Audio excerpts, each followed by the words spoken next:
e outro ainda mexeu na ponta da tabela. É por esse que a gente começa, pelo Flamengo e Vasco de ontem à tarde no Maracanã. Todo mundo envolvido na Libertadores botou reservas em campo, né? Cada um com a sua medida, né? O Palmeiras só escalou o Everton a princípio de titular, trouxe a cavalaria para o segundo tempo, e o Flamengo, mesmo o patamar, foi uma boa sacada do meia hora, né? Porque afinal de contas são 2 empates entre Flamengo e Vasco pelo mesmo placar, né? Não, 0x0. Ah, o outro é 0x0 e 0x0. É, 0x0. O Flamengo não consegue ganhar do Vasco nesse campeonato brasileiro, né? Os dois clubes em momentos absolutamente diferentes em termos financeiros, em potencial de elenco, enfim, e até na própria proposta dentro do campeonato, né? Ponto bom para o Vasco, né? Talvez não tenha dado o conforto suficiente, está 2 pontos acima do Vitória, é o primeiro fora da zona do rebaixamento. Ponto ruim para o Flamengo. Ou exagerei dizendo que é bom para o Vasco? A vitória... Perdeu uma posição porque o Santos ganhou, né? Mas eu acho que para o Vasco a melhor coisa da rodada foi o Vitória ter perdido em casa para o Fluminense, que era um jogo que você olhava na tabela ali, Vitória, o time Fluminense mexendo também por causa do Sul-Americana. Mas sobre o jogo, eu acho que a melhor notícia para o Vasco é a forma como encarou o Flamengo, porque foram 2 empates bem diferentes, né, nos 2 turnos. No primeiro turno, o Léo Jardim foi o melhor em campo com folga, fez 4 defesaças. E no jogo de ontem, o Vasco no primeiro tempo foi melhor.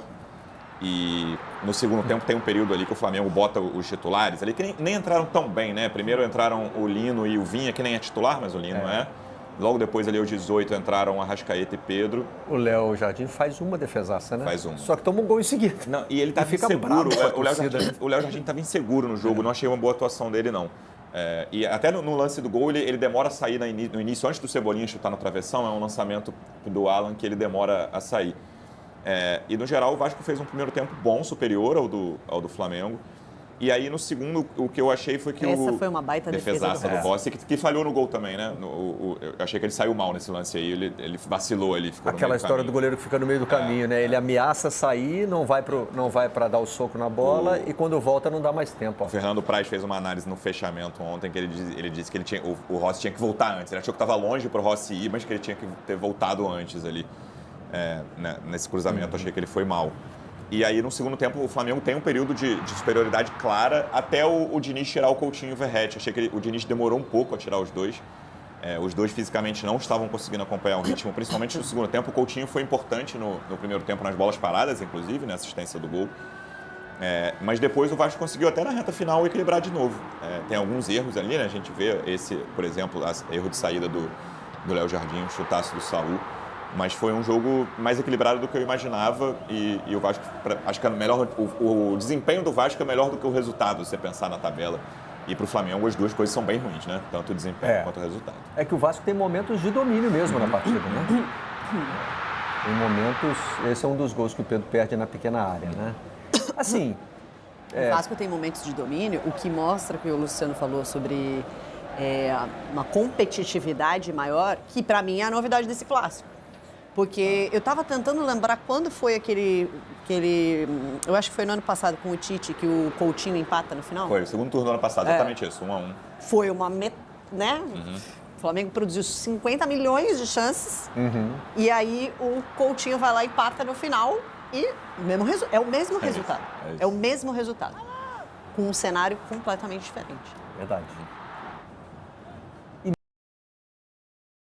Né, tem uma atuação destacada do Léo Jardim. Isso. Aí o segundo gol que o Pedro perde. Assim, em nenhum dos 2 gols, eu queria ser justo com ele, em nenhum dos 2 gols ele chega em condições ideais para finalizar, né? Não é assim, tá cara a cara com o goleiro. Ele chega desequilibrado nas duas, mas não consegue resolver. No fim do jogo, quando entrou a cavalaria do Flamengo, né? Mas eu achei que entraram os titulares. Eu achei que o Vasco consegue equilibrar depois que saem Coutinho e Verratti. Para mim, a gente está vendo os campinhos aí. Os 2 centroavantes titulares, para mim, provavelmente foram os piores em campo, o Bruno Henrique e o Verratti. Achei que os 2 foram bem mal no jogo. O Pedro não entrou mal, mas tem essa coisa, perdeu o centroavante que entra e perde 2 chances claras, né? E aí quem termina o jogo... O David entrou no lugar do Verratti, mas quem termina o jogo centralizado é o Ryan, que esse sim fez, para mim, o melhor em campo dos 2 times. Acho até que é um jogador que vocês da imprensa, Barreto, para usar a sua expressão, mas nós talvez a gente fale menos do que o Ryan deveria. O Ryan é um jogador que ele tem potencial, não estou dizendo que ele vai conseguir realizar esse potencial, porque ele tem algumas questões até de desconcentração dentro do jogo, que já foram tratadas pelo próprio Fernando Diniz, né? O Diniz fala sobre isso. E teve uma bronca na beira do campo uma vez que foi nessa linha, não foi? Que ele Foi o jogo contra o Corinthians, que ele não marcou o primeiro gol ali, que ele não ajuda, ele não vai marcar o Bidu no cruzamento pro gol do Maicon. Mas o potencial desse jogador, para mim, é jogador de potencial de seleção brasileira, de clube grande da Europa por muito tempo. Não sei se ele vai chegar lá, ele tem questão de desconcentração dentro do próprio jogo, mas é um jogador que pode chegar muito longe na carreira. Ele ontem fez um jogaço, ele falou, nunca corri tanto na carreira, ele falou, né, na entrevista depois do jogo. E se ele mantiver esse nível de entrega, de intensidade dentro do campo, ele vai chegar muito longe na carreira dele. E ele é um personagem dentro da transformação que o Fernando Diniz faz no Vasco, né? Porque quando o Fernando Diniz chega, e eu acho que assim, o Ryan já teve algumas fases dentro do Vasco, e é daqueles jovens que sobem da base para resolver, naquele esquema que o Vasco tem, né? Não tem um elenco e aí vem todo mundo. O Vasco tem uma das melhores bases, né? Produz muitos jogadores de qualidade. E quando o Ryan sobe, é isso, assim, vai lá, resolve, tem que ser o gênio aqui. E, obviamente, que ele oscila, porque qualquer jogador, né, jovem vindo da base vai oscilar. Então, ele foi importante em alguns jogos de Copa do Brasil do ano passado, mas também foi personagem de alguns... Foi expulso contra o Atlético Paranaense. Exatamente, expulso contra o Atlético Paranaense ainda no primeiro tempo, isso. Ainda que o Vasco tenha conseguido a classificação no ano passado. Então, acho que ele é um personagem interessante, porque quando o Fernando Diniz chega, tinha uma proposta, eu não lembro de que clube que era, para o Ryan. E o Fernando Diniz fala, não, a gente não pode vender, eu não posso perder o Ryan. E ele fala, por dois motivos. Primeiro, porque eu preciso dele. Segundo, porque ele tem potencial para sair daqui por um valor muito mais alto. Você vai vender por 3, 4, 5 vezes mais. E ontem, na coletiva, ele é perguntado assim, quanto que você acha que o Ryan vale hoje? Ele falou, eu não sei quanto que ele vale. Mas eu tenho certeza que ele já está muito mais, né, num valor muito mais alto do que quando a gente chegou aqui.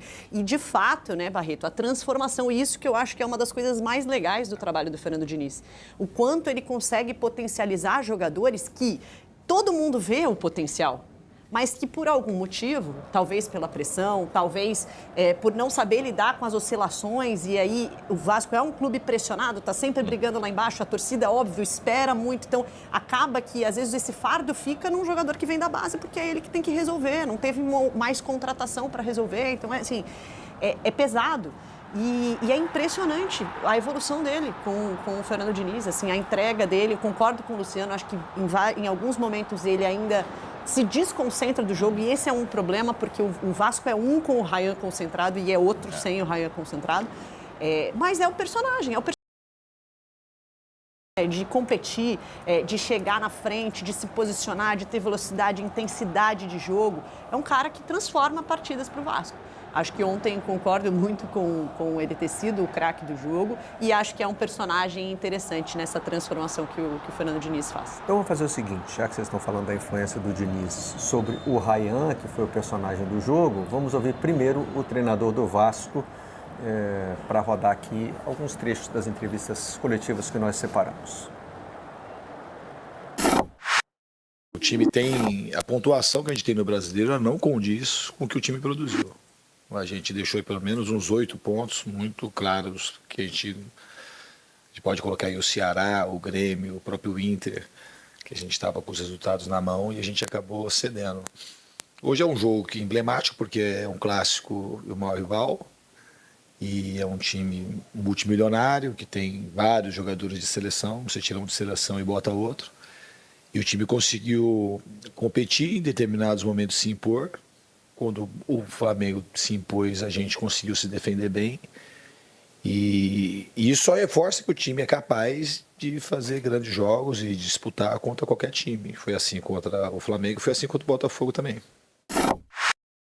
Pensei numa equipe para ir a campo fresca, uma equipe que conseguisse pressionar essa saída de bola muito complicada de pressionar, que é a do Diniz, onde eles juntam muitos jogadores atrás da linha da bola, eles usam o goleiro, eles repetem o lado e enchem muitas vezes as laterais do campo, então é complicado. Eu precisava de jogadores com perna fresca para poder jogar. Muitos deles da quinta-feira não se recuperaram, muitos jogadores, para não dizer a maioria, não se recuperaram do último jogo.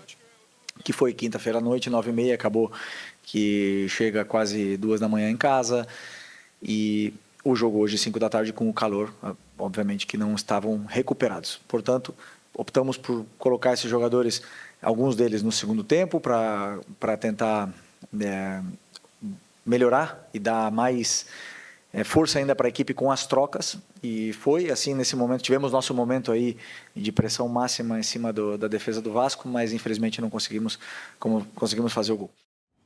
Ou seja, juntando as duas declarações, o time multimilionário precisou botar jogadores de seleção no lugar de outros jogadores de seleção, porque alguns jogadores de seleção não estavam frescos o suficiente para enfrentar esse jogo. Porque assim, na declaração do Filipe Luís, o que ele dá a entender é que a escalação é o que ele tinha de mais fisicamente apto para esse jogo. E não é uma questão de assim, eu estou tirando quem eu quero preservar para quinta-feira, né? É para entregar a intensidade que ele precisava nesse jogo. E a visão, para mim, a visão do Filipe Luís, ela é muito coerente, porque ele explica, com a saída de bola que o Vasco tem com o Fernando Diniz, você coloca, eles são muitos jogadores que participam dessa saída de bola. Para você conseguir pressionar, você precisa trazer mais jogadores para pressionar. Pressionar a saída de bola é importante para o modelo de jogo do Filipe Luís. E também para não deixar o Vasco, né? Porque se você não pressiona, você também vai ter um time te atacando o tempo inteiro, você não vai ter a bola, que é a característica do time do Filipe Luís. E aí, para você ter esses jogadores para pressionar, ou seja, ter muitos jogadores chegando lá alto, esses jogadores têm que ter perna, porque eles vão ter que pressionar alto e vão ter que voltar se não der certo. E é essa corrida para frente e para trás, é a intensidade. Então, assim, Barreto, eu confesso para você que é muito complexo essa época do ano, porque a gente tem mata-mata de Libertadores, e aí sempre tem... Eu estava no News no sábado, aliás, estou viva, gente, estou... Como vocês podem perceber, nada aconteceu, era apenas um teste. Mas a gente conversava sobre isso, sobre tantos clássicos acontecerem com times reservas, porque o São Paulo não ia botar o time principal, precisando reverter esse resultado. O Flamengo tem que dosar essa energia, não é um jogo fácil, com viagem na Argentina. O Palmeiras não era um clássico contra o Fortaleza, mas é isso, precisa dosar a energia, vai ter um jogo contra o River que é importante. Então, nessa questão, eu acho que, especialmente falando do Flamengo, que tem um elenco tão forte, se tivesse sido outro resultado, será que a gente estaria falando dele ter colocado jogadores que não são titulares, entre aspas? Então, eu acho que, assim, sinceramente, a qualidade do time que entrou em campo ontem tinha totais condições de vencer. Se você pegar jogador a jogador, a maior parte dos jogadores do Flamengo que entraram em campo ontem são melhores do que os jogadores que entraram em campo pelo Vasco. A maior parte. Se você fizer um contra um ali, são raros os que o jogador do Vasco vai ganhar. O Coutinho, não sei se mais alguém, além do Coutinho. O desafio do futebol moderno é o que... antes se chamava de entrosamento, né? Talvez no vocabulário moderno do futebol esse termo não esteja sendo tão usado, mas assim, você precisa mexer muito no time, como você está dizendo. Mas mesmo assim, eu não sei se o Flamengo... Porque o Flamengo varia, né? Não troca tantos jogadores de um jogo para o outro no Campeonato Brasileiro, mas o Filipe Luís tem... Um ou outro ele troca, né? Às vezes o meio-campo troca uma peça, 2 peças. Você tem que ter um sistema de jogo muito bem assimilado por todo mundo para que ele continue funcionando quando você muda 5 jogadores. Então, mas você acha que a forma do Felipe do time do Flamengo do Filipe Luís jogar ontem, ela mudou por conta dos jogadores? Eu acho que não mudou por conta dos jogadores, eu acho que mudou por conta da postura que o Vasco teve. Eu acho que o Flamengo do Filipe Luís não conseguiu ontem ter o jogo de imposição que ele costuma ter, porque o adversário dificultou bastante, porque o Vasco pressionou alto bem quando pressionou alto e soube, eu acho que esse é uma coisa, até o Diniz fala isso na coletiva, e eu acho que é uma das chaves para saber jogar contra esse Flamengo. Qual momento você vai subir a marcação, qual momento você vai baixar? Ele fala assim, se você faz uma coisa intermediária, uma linha média, um bloco médio, o Flamengo te engole. Então, ou você pressiona alto com muita qualidade, ou você baixa e fica lá. E o Vasco soube as horas de fazer isso. Acho que o Luciano falou sobre a demora para tirar Coutinho e Verratti, e isso influencia na pressão alta, né? Porque quando você tem jogadores mais frescos, você consegue pressionar mais e aí dificultar a saída de bola do Flamengo com mais com mais qualidade. Mas o Vasco soube a hora que subir a marcação, a hora que, peraí, vou ficar aqui fechadinho, vamos ver se o Flamengo consegue entrar. Então, eu acho que também tem o mérito do adversário. Às vezes a gente só fica assim, não, porque se tivesse os outros jogadores, iria ter a imposição que sempre teve. Sinceramente, eu não sei, porque se a postura do Vasco se mantém a mesma e ele é bem sucedido porque os jogadores que estão, né, não é que tem pouca qualidade. No 0x0 estava o time titular, não é isso? Essa que conseguiu pressionar, mas não conseguiu finalizar. Também tem uma diferença no contexto. Mas o que eu estou dizendo é o seguinte... E a postura do Vasco foi diferente no 0x0. Claro. Quando você escala um time que não está acostumado a jogar junto, né, você vai ter desafios na assimilação da proposta. Claro que você pode ter uma proposta de trabalho tão bem estabelecida que qualquer um que entre vai executar. Mas é diferente, né? Além de tudo, tem uma questão de nível também entre titulares e reservas. Se o cara é titular, ele é melhor do que o reserva. Mas essa escalação, Barreto, do Flamengo... A famosa lei de Evaristo, né? Você é banco dele, né? Você é banco dele. Então, a execução vai ser diferente. Por exemplo, o Palmeiras contra o Fortaleza não consegue se impor no primeiro tempo. O primeiro tempo termina igual, termina 1-1. Né? No segundo tempo, entram mais jogadores titulares e o ritmo aumenta, o Fortaleza não consegue reagir. Lógico que aí, por exemplo, o Fortaleza se portou pior do que o Vasco. Tem o outro lado, né? Mas a questão é como é que você reage ao desafio imposto pelo outro lado, se você precisa mexer muito no seu time. São características do futebol moderno também. E a gente nunca vai saber o que teria acontecido. Não.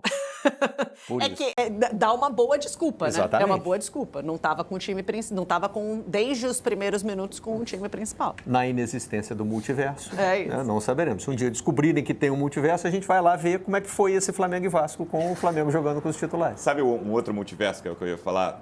Essa escalação do Flamengo, para mim, é contratada no primeiro tempo contra o Estudiantes. Quando o Flamengo não consegue fazer os 4-5-0 que ele podia ter feito ali contra o Estudiantes.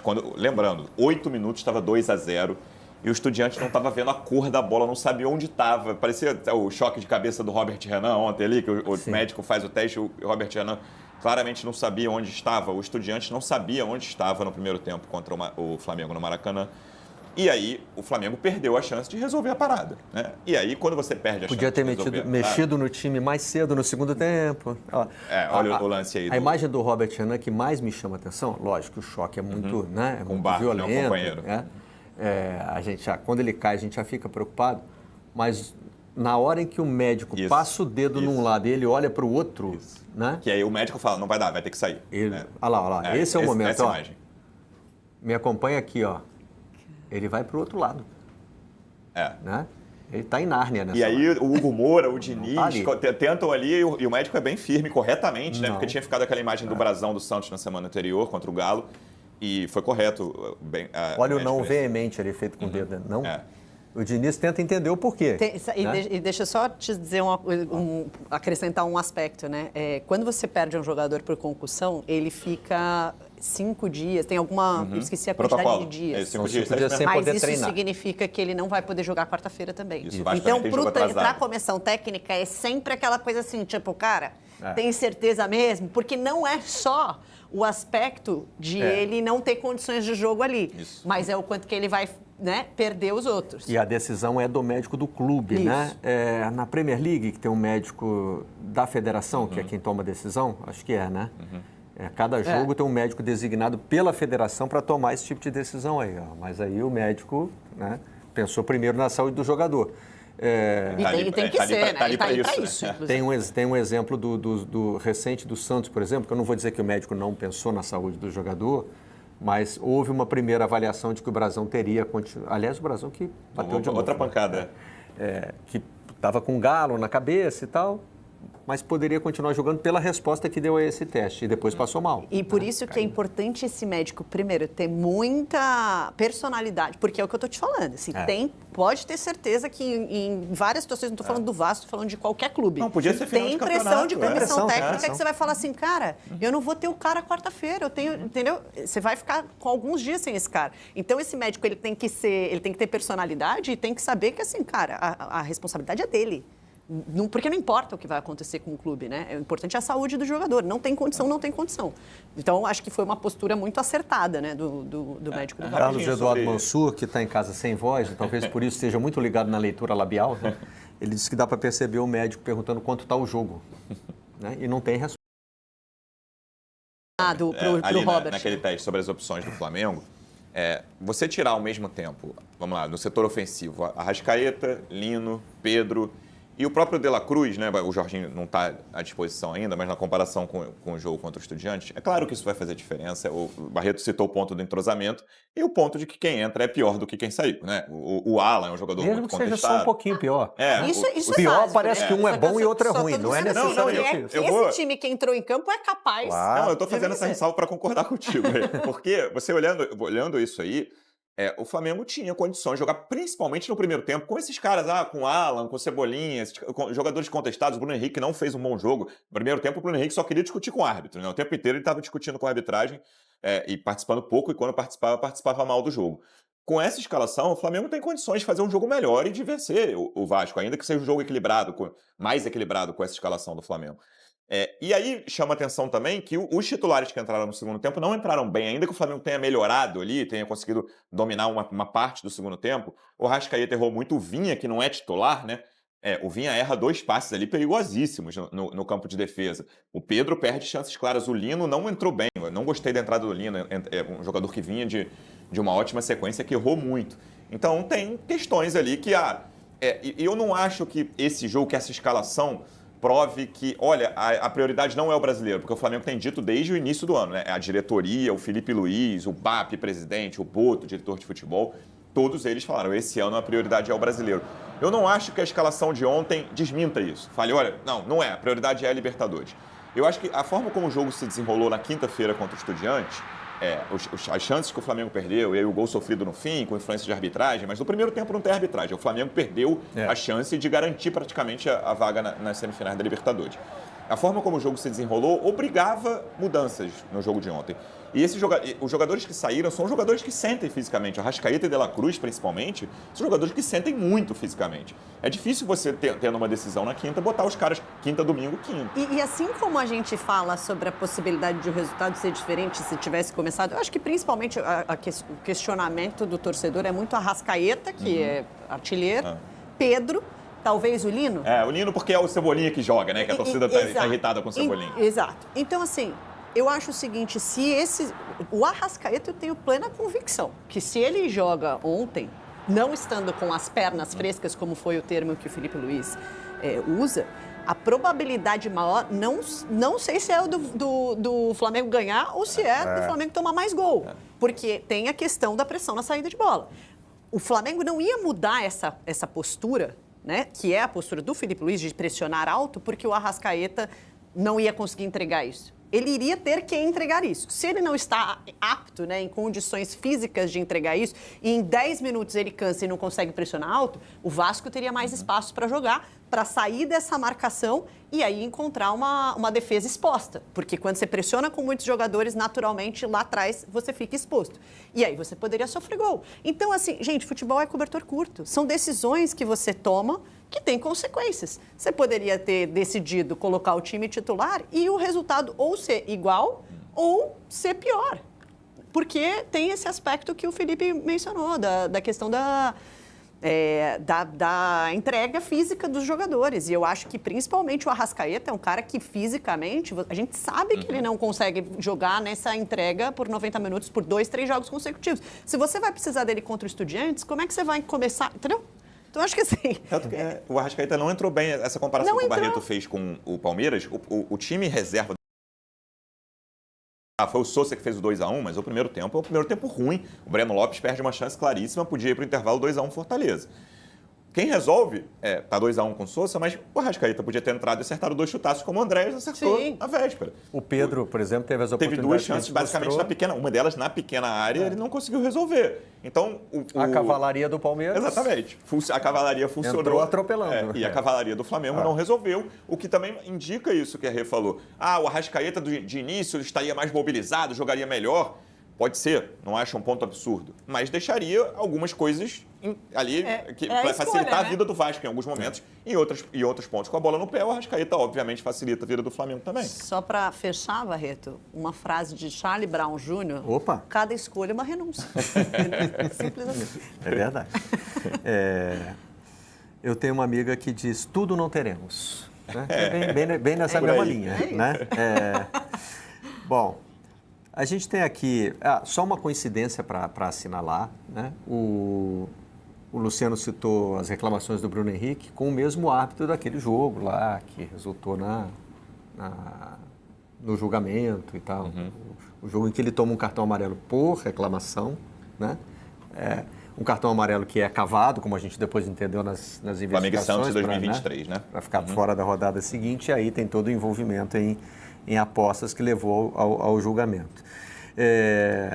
Está jogando com efeito suspensivo, né? Vale lembrar, até ele foi condenado, está jogando com efeito suspensivo. Até o julgamento do pleno do STJD. Isso. A gente tem agora uma imagem que é fofa, porque envolve criança, mas é uma imagem que tem rivalidade Flamengo e Vasco, ó. Olha lá. Verratti e Rossi, se não me engano, eles moram próximos, não sei se é no mesmo condomínio, mas enfim, são argentinos vivendo no Rio de Janeiro. Eu sei que é muito amigo do Barbosa, do Botafogo, moram juntos. Não sei se o Rossi mora no mesmo condomínio, mas claramente são próximos. Mas eles têm relacionamento. Olha lá, olha como o Verratti brinca com o filho do Rossi. Já o filho do Verratti, quis papo com o Rossi, não. É isso. Aqui é Vasco. Deixou no vácuo. Aqui é Vasco, deixou no vácuo. Viralizou essa imagem. Brincadeira. Não, tem papo contigo não, tio, depois. Depois leva um presente. Essa camisa aí hoje é dia de classe. Depois leva um presente para mim que fica tudo certo, mas aqui não. Vamos só mostrar como é que ficou a classificação do Campeonato Brasileiro. Falamos disso no primeiro bloco, né?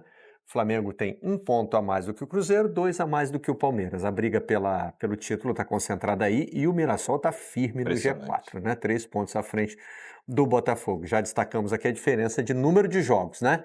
23 para o Flamengo, 24 para o Cruzeiro, 22 para o Palmeiras. Botafogo e Bahia fecham o G6. Bahia correu risco, né? Porque o São Paulo entrou em campo depois, né? Mas acabou perdendo. O Mirassol está a 7 pontos do São Paulo, com um jogo a menos. Ou seja, a possibilidade de disputar a Libertadores, né? Nem que seja pela pré, é muito grande. Cheio de time grande que começa o brasileiro querendo 45 pontos, em 23 rodadas o Mirassol já tem 42. Exatamente. E assim, se a preocupação do Mirassol era não cair, falta um jogo, né? Falta uma vitória. Tem muita chance de não cair com 42 do jeito que a coisa vai, mas Mas enfim, um jogo já não tem nem papo mais, né? Fluminense, Bragantino e Corinthians ainda estão na primeira fase. Engraçado, o Bragantino tinha muita gordura para queimar mesmo, né? Porque tá numa sequência muito ruim e continua ali. Depois vem o Ceará, o Grêmio respirou um pouquinho, passou o Inter, né? Teve esse eco ainda, o Grenal. Depois vem Santos e Atlético e o Vasco só 2 pontos à frente do Vitória, que abre a zona do rebaixamento com Juventude, Fortaleza e Sport. Aí só o Sport ganhou, né? Só o último colocado nessa rodada zona, ganhou. Sim, né? Mas Santos e Grêmio ali um pouco mais acima. Dos que estão hoje, 3 perderam, não só não ganharam, perderam na rodada. Então tá aí, meus amigos, o Flamengo que simplesmente não conseguiu vencer o time do Vasco jogando no Maracanã. Lembrando que o Flamengo é o mandante, né? Era o mandante da partida. Acabou empatando em 1-1 contra o time do Vasco, jogando pelo Campeonato Brasileiro.